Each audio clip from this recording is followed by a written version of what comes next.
The insurance agent said 4 words that took my whole life and turned it sideways. And she didn't even know she'd done it. She said, "What renewal, Mr. Halloran?" I was standing in her office on Main Street in Belfast, Maine, holding a coffee I'd bought 2 doors down, telling her I just wanted to confirm the boatyard's liability policy had gone through for the season, the way it did every March. I told her Gary had mailed it over weeks ago. She typed my name into her computer, frowned at the screen, typed it again, and told me there was no renewal on file, no application, nothing since the previous year's policy had lapsed in April. I remember standing there thinking she must have the wrong account pulled up, because Gary Pruitt had managed every piece of paperwork for my business for 15 years, and Gary did not forget things. Gary was the most careful man I'd ever employed. That was the whole reason I'd handed him the keys to so much of my life after Margaret died. I want to tell you plainly, because it matters to everything that comes after. I did not find out what Gary had done because someone called me with bad news. I found it because I asked an ordinary question in an ordinary office on an ordinary Tuesday, and the answer didn't match what I'd been told. My name is Thomas Halloran. I'm 74 years old. I have run a boatyard on the water in Belfast, Maine, for going on 50 years, and what I'm going to tell you took the better part of a year to untangle.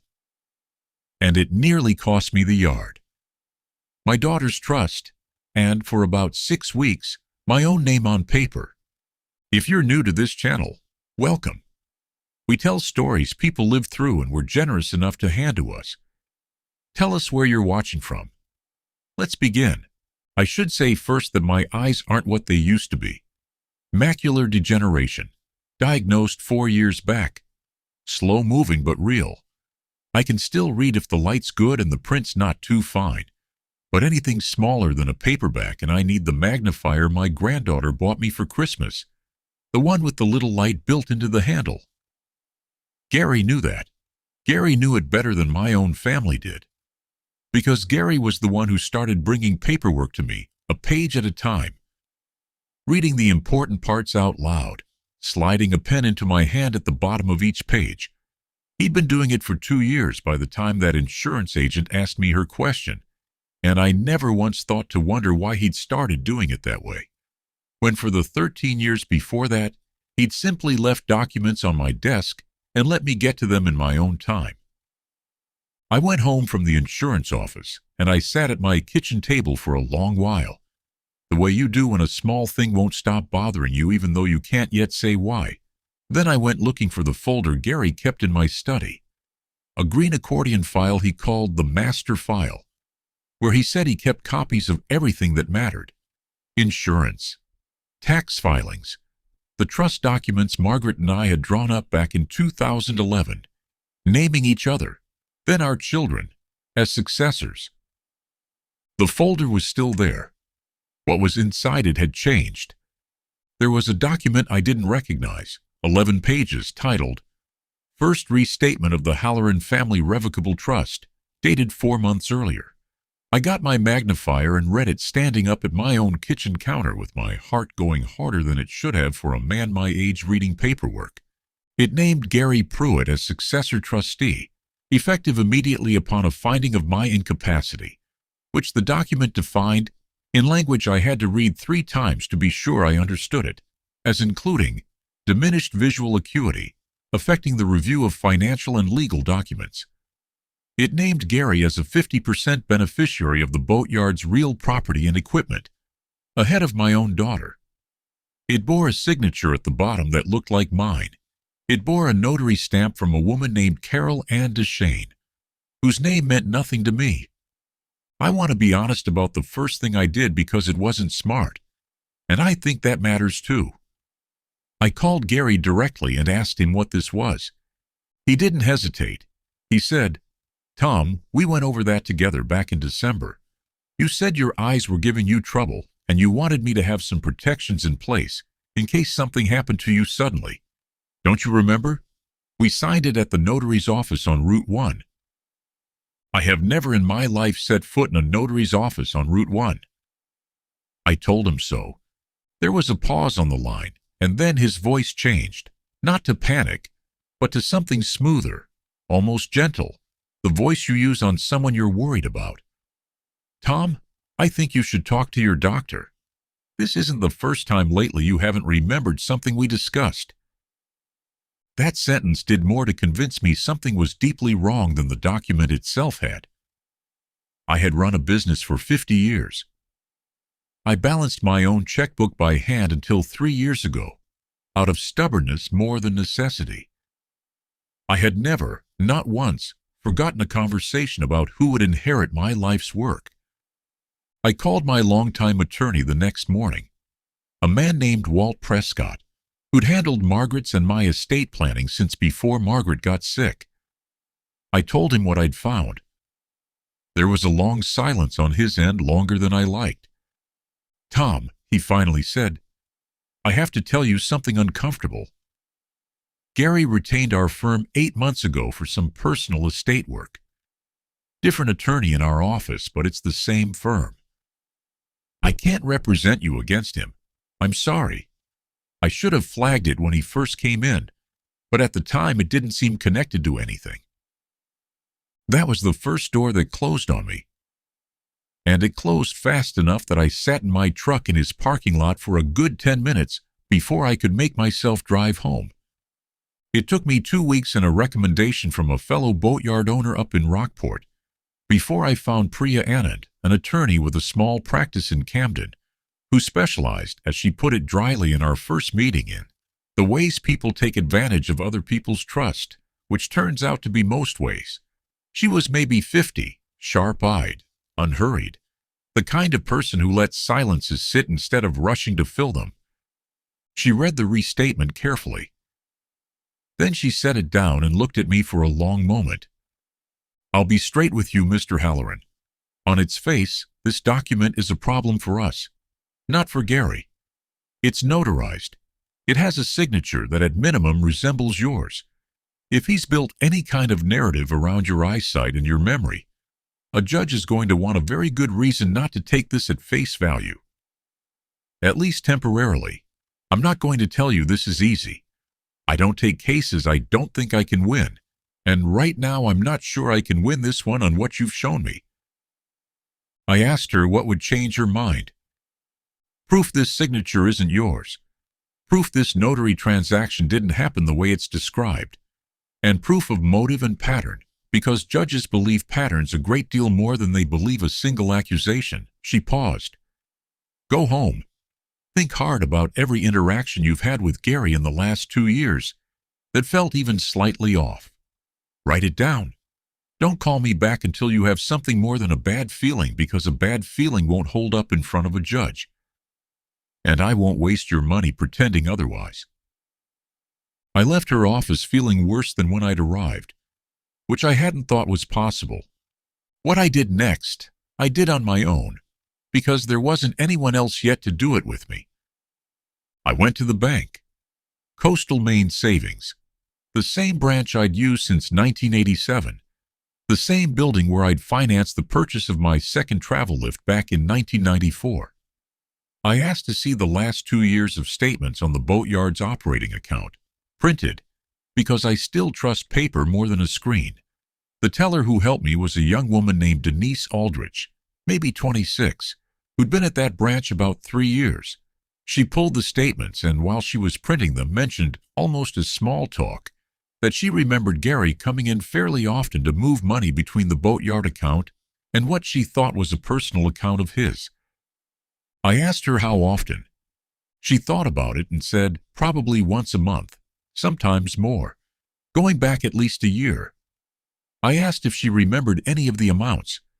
She said she couldn't recall specifics, but that some of the transfers had struck her as large for what she assumed was payroll-related movement, and that the receiving account wasn't in Gary's name. It was in the name of something like Pruitt Marine Holdings. I had never heard of Pruitt Marine Holdings. I had never authorized any transfer to any entity with that name. I asked Denise if she'd be willing to help me get a formal statement of that account's transaction history, and she said she'd need her branch manager's approval, but she'd try. That was the first real thread, and it came not from a hired investigator, but from a young bank teller who happened to have a good memory and no particular loyalty to Gary Pruitt. I brought what Denise gave me, 6 months of wire transfers, totaling just over $91,000, all moved from the boatyard account into Pruitt Marine Holdings, an LLC registered in Delaware 18 months earlier. Back to Priya. She read through the transfer log with the same unhurried care she'd given the trust restatement.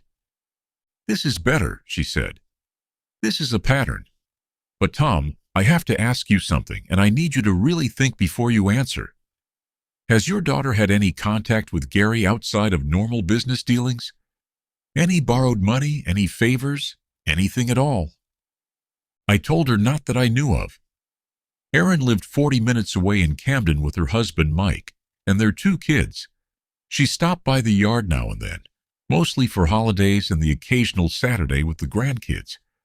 I couldn't think of a reason she'd have had any real dealings with Gary at all. Priya nodded slowly and didn't say anything else about it, which in hindsight I understand was her being careful with me, rather than certain of anything herself. We filed a petition to invalidate the trust restatement and requested an emergency hearing, given that Gary, under the terms of the document, could move to assert trustee powers at any point he chose, to declare me incapacitated, and we didn't want to wait and find out what that might look like in practice. The hearing, when it came 6 weeks later, did not go the way I'd hoped. Gary's attorney, a polished younger man named Russell Combs, brought a notary, Carol Ann DeShane, who testified that she had indeed notarized a document for a Thomas Halloran at her Route 1 office on the date in question, that she'd checked identification, and that the man before her had, in her recollection, matched my description and answered to my name. Under Priya's cross-examination, she admitted she hadn't kept a photocopy of the ID she'd checked, which was a lapse, but not, the judge noted, an unusual one for a small independent notary working alone in a strip mall office. Gary took the stand and testified, calmly, and with what I have to admit sounded like genuine concern, that he had watched me struggle increasingly with paperwork over the past 2 years, that I'd expressed anxiety more than once about what would happen to the yard if my eyesight worsened further, and that the restatement had been my idea as much as his, born out of a conversation at my own kitchen table.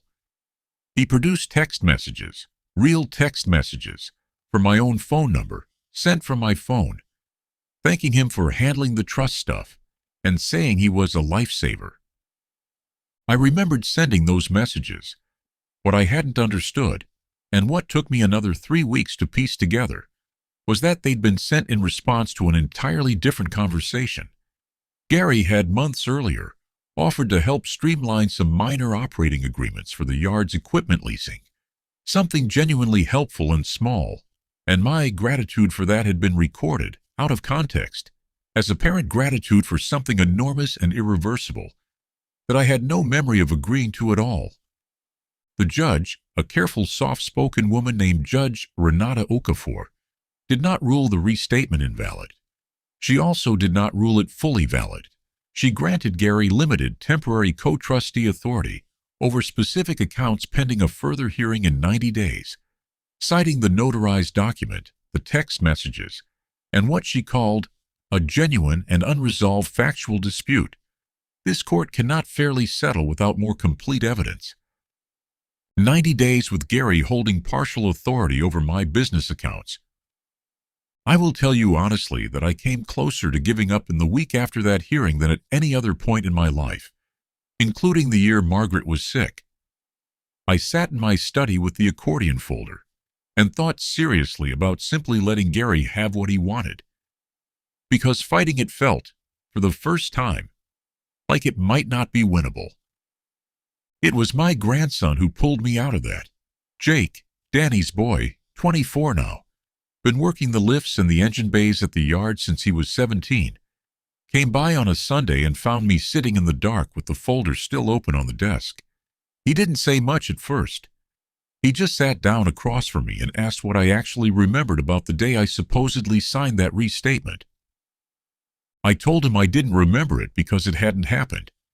He said, then there has to be proof somewhere that you were doing something else that day. You've never missed a day logging the yard in 30 years. Where's the book?" He meant the ledger. My father kept a captain's log his whole life, on the boats and off them. The old habit of writing down the weather, the work, and anything unusual, every single day, in a bound book he replaced every couple of years.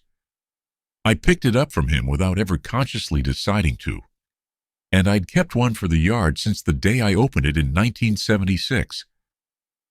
Not for taxes, not for the accountant, just for myself, the way some men keep a fishing log. Gary had never once asked about it, because to him, I think, it looked like an old man's sentimental habit and nothing more. I went out to the yard office that night and pulled the ledger for the year in question, off the shelf where it had sat, mostly forgotten, behind a row of parts catalogs. The entry for the date on the restatement was there in my own handwriting, plain as anything. A delivery of 2 mooring buoys from a supplier in Rockland, a leak repaired on a client's outboard, and a note that I'd spent the afternoon at the eye doctor's office in Belfast, getting my regular 6-month exam, a fact I confirmed the next morning with one phone call to the practice, which still had the appointment on file, timed for 2 o'clock that same afternoon. The exact hour Carol Ann Deshane had testified, I was sitting across from her at a notary's desk on Route 1, 40 minutes away. I could not have been in both places. I had a paper record, made the same day, with no reason on earth to have been fabricated in advance, proving it. Priya, when I brought her the ledger and the appointment confirmation together, went very quiet for a moment and then said, "This is the kind of evidence that wins cases, Tom. Not because it's dramatic, because it's boring and contemporaneous and nobody built it to be useful in court." That's exactly why it works. But the ledger wasn't the only thing that came out of that week, and this is the part of the story that was hardest for me. Harder in some ways than anything Gary did. Priya had in the background been quietly pulling threads on Pruitt Marine Holdings and its Delaware filings, and one of those threads led to a secondary account opened under the LLC that had received several transfers over the past year in amounts under $3,000 each, small enough it seemed to avoid drawing much attention. When her paralegal cross-referenced the recipient details on 2 of those transfers, they matched a checking account belonging to my daughter, Erin. I did not want to believe it. I sat with the printout in my hands for a long time before I called her. I asked her directly whether she had received money from Gary. There was a silence on the phone I recognized immediately, because I'd heard something like it once before, years ago, when she was 17 and had wrecked her mother's car and hadn't told us for 4 days. She told me the truth, finally, in pieces. Mike, her husband, had run up a gambling debt the previous year. Sports betting online, worse than either of them had let on to anyone. And Gary had found out about it somehow. She still wasn't entirely sure how, and had offered to lend them money quietly, twice, a total of about $5,000, on the condition, never stated outright but understood clearly enough, that she not ask too many questions about what he was doing with my paperwork, or push back too hard if I ever mentioned feeling confused about something Gary had handled. She hadn't known about the restatement specifically, I believe that, and I believed it then, but she had known enough to look away from things that should have worried her, because looking away had felt, in the moment, like the only way to protect her own family. I won't pretend that conversation didn't change something between us. It did. But I've learned enough in 74 years to know the difference between a daughter who betrayed me and a daughter who was cornered and made a bad choice inside that corner. And I told her so. And I told her what I needed from her now was the truth in writing and a willingness to say it in front of a judge. And she gave me both without hesitating a second time. The second hearing, 3 months after the first, looked nothing like it. Priya entered the ledger and the eye doctor's confirmation into evidence first, walking Judge Okafor through the timeline slowly, letting the plain, unglamorous fact of a decades-old habit do the work no dramatic testimony could have done as convincingly. She called Denise Aldrich, who testified clearly about the pattern of transfers she'd noticed, and flagged internally. Transfers her branch had by that point also independently reported to their fraud compliance division. After her own inquiry prompted a wider review, she called a forensic document examiner who testified that the signature on the restatement showed inconsistencies in pen pressure and letter formation, consistent with tracing rather than natural handwriting. Inconsistencies Priya's experts said were subtle enough to miss on casual inspection, but unmistakable under magnification. And she called Aaron. My daughter sat in that witness chair and told the truth about the money from Mike's gambling debt, about looking away from things she should have questioned, about the specific afternoon Gary had told her, almost as an aside, that he'd taken care of some paperwork with your father to make things easier down the road, and that she hadn't asked what paperwork, because some part of her hadn't wanted to know. Gary's attorney tried to use her testimony to suggest confusion in the family generally, unreliable memories, a household under strain. Judge Okafor was not moved by it.